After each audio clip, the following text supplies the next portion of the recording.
Go to the App Store, then type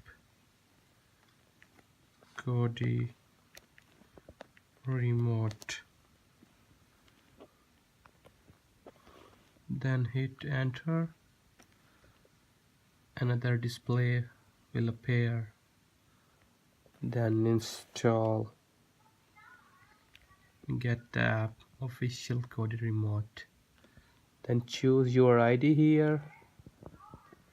As you can see, create a new Apple ID or use existing Apple ID.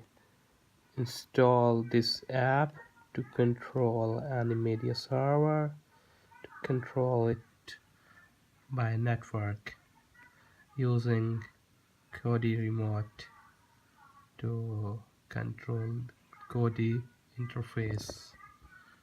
This is the procedure.